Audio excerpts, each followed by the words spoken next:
Thank you, Mr. Chairman, and I appreciate your testimony today, Secretary Chao. And I noticed that in your written testimony submitted for the record, as well as your oral testimony today, you failed to make any mention whatsoever as to public transportation. That's a glaring omission. Can you explain why you have not testified and not spoken on public transit?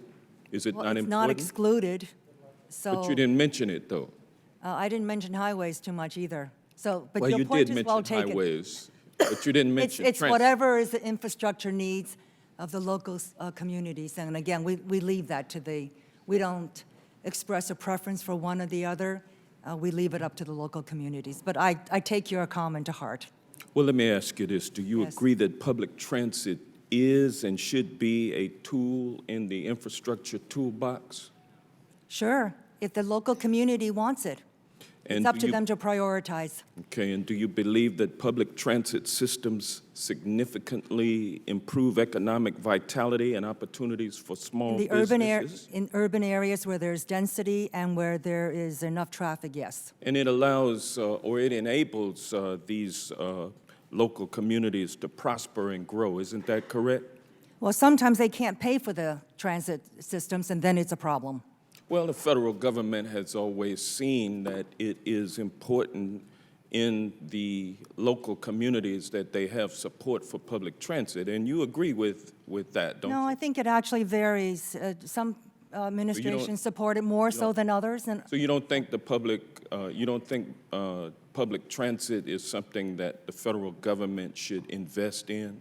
well, the federal government does invest in federal transit. There's something called you the don't think- Federal Transit Administration. But you don't think So- that it should going forward because you No, I left didn't it out say of... that. Well, you You're left it out of- asking me to prefer transit over something else, and I'm saying No. this is a local I'm decision. just asking you to recognize it in your comments to our committee, and you failed to do so. And I I'm don't asking you understand why. that. I didn't mention other modes of transportation like aviation. I was Well- criticized on that as well. Well, do you So, think public transit is important? in certain cities where there is enough volume and density to support it, it can be a viable alternative transportation system. Well, what is the Trump transportation plan insofar as public transit is concerned? What is the Well, plan? we have a budget for the Federal Transit Administration. What's the budget?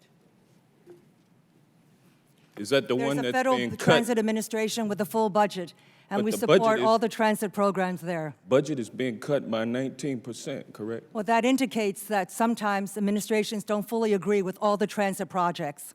Well, you're pretty good at jumping around my questions. No, I'm trying to be cooperative and Well, answer. yeah, no, you're not. Let me ask you this question. The Trump infrastructure proposal would turn the funding formula on its head by requiring state and local governments to cough up 80% of the cost of infrastructure. Do you believe that it's realistic to believe that cash-strapped municipalities in rural America will be able to squeeze sufficient revenues from state and local taxpayers to pay the 80% share of the cost of infrastructure improvements? Well, as I've mentioned, the 80-20 applies only to interstate projects. That's always been the case. The rest of the transportation systems in the country is 10% owned by the federal government, 90% owned by the states. Well, you're not and the answering my existing question. programs, the budget still stays. All the formula grants and the FAST Act, that all stays. Madam, yes. Madam, my question is, do you Yes. believe that state and local governments will be able to cough up 80% of the share of the cost of infrastructure improvements? You believe they Well, will that be is able to the question squeeze- of pay-fors, and as I mentioned, we will you work think- with Congress on that. Do you think state and local taxpayers can afford to be squeezed? Well, federal money is not free. Federal money is taxpayers' money as well. It's federal monies is actually taxpayers' money coming from the states and localities. They come up to us, Well, we send it back I got to one the last localities and to the local state governments with federal strings attached. One That's last- what federal dollars are. One last question. In your Yes, of written course. testimony, you state that the guiding principle of the Trump infrastructure plan is the use of federal dollars as seed money to incentivize infrastructure investment by state and local governments. My question is, how does the Trump infrastructure plan propose to incentivize private sector investment in rural areas?